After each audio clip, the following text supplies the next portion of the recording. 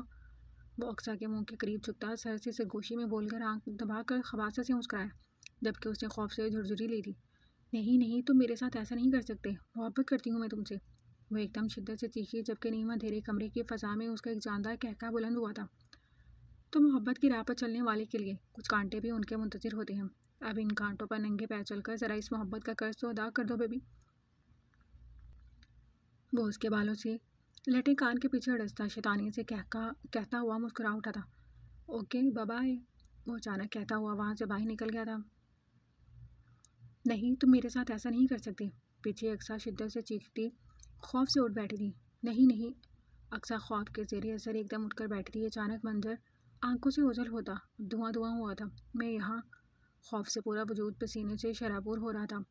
نظر کمرے میں گھومی تو جان میں جان آئی، وہ اس درندہ صفت انسان کی قید میں نہیں بلکہ اپنے مخصوص کمرے میں موجود تھی۔ کپ کپاتے ہاتھوں سے پاس رکھا پانی کا جگ اٹھا کر حلق میں پانی انڈیلا، جس میں سوکھ کر خراش پڑنے لگی تھی۔ یہ حقیقت، یہ خواب نہ جانے کب میرا پیچھا چھوڑیں گے۔ یہ وہ حقیقت تھی جسے وہ سالوں سے دامن بچاتی آ رہی تھی، مگر زندگی کا یہ تلخ باب برا سایہ بن کر اس کے گرد ہی منڈلاتا رہا تھا۔ آج صبح سے اقصیٰ 10 بار ٹائیگر کے کمرے کے پاس جا کر ڈر کر واپس لوٹ آئی تھی۔ آج صبح سے وہ دونوں پھر ہٹ سے غائب تھے، جبکہ اقصیٰ یہاں آزاد تھی، جانتے تھے کہ کم از کم ابھی تو وہ کہیں نہیں جانے والی تھی۔ اف، ابھی تک صرف 4 ہی بجے ہیں۔ اقصیٰ گھڑی دیکھ کر بڑبڑائی، دن پہاڑ جیسا ہو گیا تھا۔ کیا کروں کیا کروں؟ وہ کام کاج کرنے والی ایک مصروف بندی تھی اور اب ایسے فارغ بیٹھ کر اکتا گئی تھی۔ پتہ نہیں یہ کنڈا موالی کب آئے گا، اس کے کمرے کی تلاشی ہی لے لیتی ہوں، کیا پتہ اس کے خلاف استعمال کرنے کے لیے کوئی کام کی چیز مل جائے۔ وہ خود ساختہ بڑبڑا کر رہ گئی تھی۔ اقصیٰ 2 لکڑی کی سیڑھیاں عبور کرتی راہداری سے گزر کر ٹائیگر کے کمرے کے عین سامنے آئی۔ ایک گہرا سانس پھنسا کے سپرد کر جیسے ہی دروازہ کھولا تو ایک عجیب سی وحشت نے اسے جھرجھری لینے پر مجبور کر دیا۔ وہ بہت ہمت جٹا کر اس کے کمرے کی تلاشی لینے آئی تھی، جبکہ کہیں نہ کہیں ٹائیگر کے واپس آ جانے کا ڈر دل میں ہچکولے لے رہا تھا۔ چھوٹے چھوٹے قدم اٹھاتی کمرے میں داخل ہوئی تو نظر سیدھی کھڑکی سے آتی سورج کے مدھم کرنوں پر پڑی تھی، جو غروب آفتاب کا وقت ہونے کے باعث اپنے پنکھ سمیٹنے لگی تھی۔ پورا کمرہ بکھرا ہوا تھا، وہاں کی بے ترتیبی دیکھ کر ہی اندازہ لگایا جا سکتا تھا کہ یہ کسی لڑکے کا کمرہ ہے۔ کمرے میں ایک بیڈ اور ایک کرسی اور ٹیبل کے علاوہ کوئی فرنیچر موجود نہیں تھا۔ کرسی کی سائڈ پر رکھا ٹیبل لیمپ اور ٹیبل پر ایک پین اور ساتھ ہی ایک ڈائری رکھی ہوئی تھی۔ کیا یہ موالی پڑھنا لکھنا بھی جانتا ہے؟ سب سے پہلا خیال اقصیٰ کے دماغ میں یہی آیا تھا۔ اقصیٰ نے متجسس ہو کر قدم اٹھائے تھے، ٹیبل کے پاس آ کر ارد گرد کا جائزہ لیا۔ بیڈ کے نیچے سے ایک سوٹ کیس جھانک رہا تھا، سوٹ کیس کپڑوں کی الٹیاں کر رہا تھا۔ اقصیٰ وہ بات میں دیکھنے کے ارادے سے ڈائری کی جانب متوجہ ہوئی، جس پر بک مارک لگا ہوا تھا۔ لال کور والی بہت سادی سی ڈائری تھی۔ ظاہر ہے کسی لڑکی کی ڈائری تھوڑی تھی جو گلابی رنگ کی ہوتی، وہ تو ایک لڑکے بلکہ نہیں ایک گنڈے کی ڈائری تھی۔ وہ ناک منہ بسورے سر جھٹک کر ڈائری اٹھا کر ابھی پنے پلٹنے شروع ہی کرنے لگی تھی کہ پیچھے سے نمودار ہونے والی سخت گیر آواز پر چونک کر اچھل پڑی۔ یہاں کیا کر رہی ہو تم رپورٹر؟ ٹائیگر برق رفتاری سے ایک ہی جست میں اس کے مقابل آیا تھا، جس نے اچانک گڑبڑا کر رخ اس کی جانب موڑا تھا۔ کچھ نہیں، اقصیٰ گھبراہٹ میں ہکلا کر گویا ہوئی۔ ایسے کیسے گزری؟ تمہاری ہمت کیسے ہوئی میری ڈائری کو ہاتھ لگانے کی؟ ٹائیگر اسے بخلاہٹ میں ڈائری پوچھ پر چھپاتا دیکھتا عشق میں دھاڑا۔ میں کچھ نہیں کر رہی تھی۔ اقصیٰ کو گھبراہٹ میں چوری پکڑے جانے پر سمجھ ہی نہیں آ رہا تھا کہ آخر کیا جواز پیش کریں۔ کیا گزری یہاں؟ اور کہ تم میرے کمرے میں کیا کر رہی ہو؟ بہت شوق ہو رہا ہے میرے کمرے کی تلاشی لینے کا، تو مجھے بتاؤ، میں تمہارا شوق ابھی پورا کر دیتا ہوں۔ ٹائیگر اچانک غصے سے بے قابو ہوتا اس کے چہرے پر سر سے سرگوشی میں پھنکارا۔ پیچھے ہٹو، مجھے کوئی شوق نہیں ہے تمہارے اس کباڑ خانے کو دیکھنے کا، اور نہ ہی میں تمہاری ان کھوکھلی دھمکیوں سے ڈرتی ہوں۔ وہ اچانک ہی چیخ کر اسے پیچھے کی جانب دھکیلتی نفرت سے غرائی۔ اچھا تو پھر میرے کمرے میں کیا کر رہی ہو؟ وہ ضبط سے اس سے بھی تیز آواز میں چیخا۔ اور یہ ڈائری ادھر دو اسے۔ پشت پر لگے ہاتھ سے 2 قدم آگے بڑھ کر جھپٹنے کے سے انداز میں چھینی تھی۔ ہاں لو، میں کوئی مری نہیں جا رہی تمہاری ڈائری پڑھنے کے لیے جو جاہلوں کی طرح چیخ چلا رہے ہو، بلکہ میں بھی کیا بول رہی ہوں، تم تو ہو ہی جاہل، بلکہ ان سے بھی گئے گزرے ہو۔ تمہیں کیا معلوم تمیز تہذیب کس چڑیا کا نام ہے؟ وہ نفرت آمیز لہجے غصیلے انداز میں کہتی خود ساختہ ہی اپنی تردید کر گئی تھی، جبکہ ٹائیگر نے دہاں دیتی نظروں سے اس کا نخرہ دیکھا تھا۔ مطلب رسی جل کر اب تو ختم بھی ہو گئی تھی، مگر جلیبی جیسے بلوں کے تو کیا ہی کہنے، ٹیڑھی کھیر۔ فی الحال اس کے مزاج کی بلندیاں دیکھ ایک ہی لفظ تھا جو ٹائیگر کے دماغ میں گونجا تھا، اچھی بات ہے چلاک لومڑی، دور رہو۔ میری چیزوں سے۔ اس کی گور افشانیاں سن کر ٹائیگر کا سخت گیر لہجہ یکایک تبدیل ہوا تھا، جبکہ اب وہ پوری آنکھیں کھولے اس کے بدلے انداز ملاحظہ کر رہی تھی۔ چالاک لمڑی! اقصیٰ نے چند لمحوں کے بیچ آنے کے بعد اس کے خطاب پر غور کیا، جبکہ اس تمام عرصے میں وہ کمینگی سے مسکراتا اس کے بالکل عین مقابل آ گیا تھا۔ نیا نام اچھا ہے نا رپورٹر کا؟ ٹائیگر نے اس کے راستے میں حائل ہو کر کان کے پاس سرگوشی کی تھی۔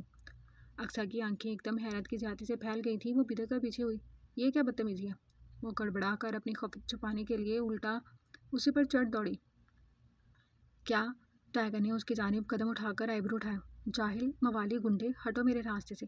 وہ پیچھے کو قدم اٹھاتی بوکھلائی سی تھی۔ میں راستے سے ہٹوں؟ مت بھولو رپورٹر، تم میرے راستے میں دیوار بن کر آ کھڑی ہوئی ہو۔ وہ اسے پیچھے دیوار سے لگتا دیکھ سرد لہجے میں بولا۔ ہاں تو گرا دو اس دیوار کو اور آزاد کر دو مجھے بزدل انسان۔ عجیب کشمکش کی سی کیفیت میں بھی وہ ٹائیگر کے سامنے تن کر کھڑی خود کو نڈر ثابت کر رہی تھی۔ اچھا؟ ٹائیگر نے اس کی دیدہ دلیریوں پر اچھا کو کھینچ کر داد دیتی نگاہوں سے دیکھا۔ اور اگر ساری زندگی بھی نہ کروں تو کیا کرو گی رپورٹر؟ وہ ہاتھ دیوار پر ٹکاتا اس کی سہمی سی آنکھوں میں دیکھ کر عجیب سے لہجے میں گویا ہوا۔ سوچ ہے تمہاری، میں تمہیں آزاد ہو کر دکھاؤں گی۔ اس کے لہجے کی نفرت ایک بار پھر لوٹ آئی تھی۔ یہ تو وقت بتائے گا کون کس کے شکنجے میں قید ہوگا اور کون آزاد۔ وہ اس کے چہرے کے بالکل قریب چہرہ لے جا کر سرد پن سے مسکرایا۔ اقصیٰ کی ریڑھ کی ہڈی میں سنسناہٹ سی دوڑ گئی تھی۔ ٹائیگر کے آج زیور ہی نرالے تھے، جبکہ اب وہ بہت خاموشی سے اقصیٰ کے چہرے کے معصوم نقوش میں کھویا ہوا تھا۔ ہاں ایسا ہی تو تھا وہ چہرہ بھی، معصوم، بھولا بھالا، دنیا جہاں کی معصومیت سمیٹے ہوئے، مگر چہرے کا دوسرا رخ کس قدر مکروہ اور بھیانک تھا۔ وہ جو اقصیٰ کے چہرے سے ہاتھ بھر کی مسافت پر کھڑا اس کی آنکھوں میں ہچکولے لیتا ڈر اور خوف کو دیکھ رہا تھا کہ نظروں کے سامنے کوئی اور ہی منظر لہرا گیا تھا۔ دفع ہو یہاں سے، میرے کمرے میں کیا کر رہی ہو تم؟ وہ بے ساختہ ہی قدم پیچھے کی جانب اٹھاتا غصے میں جبڑے بھینچ کر اس کا نازک سا بازو اپنے سخت ہاتھوں کی گرفت میں لیتا تیش میں کھینچ کر ایک جانب پٹک چکا تھا۔ اقصیٰ جو دل میں سہمی نہ ڈر سے اس کی سرخ پڑتی نگاہوں کو قریب سے دیکھ خوف زدہ تھی، یکایک اس کے لہجے کی تبدیلی پر چیخ اٹھی تھی۔ دفع ہو جاؤ یہاں سے اور آئندہ میری غیر موجودگی میں یہاں قدم بھی نہ رکھنا، سمجھی؟ وہ اپنا بازو پکڑ کر سسکتی اقصیٰ کو ہاتھ سے پکڑ کر کمرے سے باہر کی جانب دھکا دے چکا تھا، جو خود کو سنبھالتی لکڑی کے فرش پر جا گری تھی۔ کمرے کا دروازہ بند کر کے اسے چہرے پر ہاتھ پھیر کر اپنے غصے پر قابو کیا، جس کے باعث دماغ پھٹا جا رہا تھا۔ کیوں؟ شدت سے چیخ کر ساتھ پڑی کرسی اٹھا کر دیوار پر ماری تھی، جبکہ خود ہاتھوں میں سر گرا کر بیڈ پر بیٹھ گیا تھا۔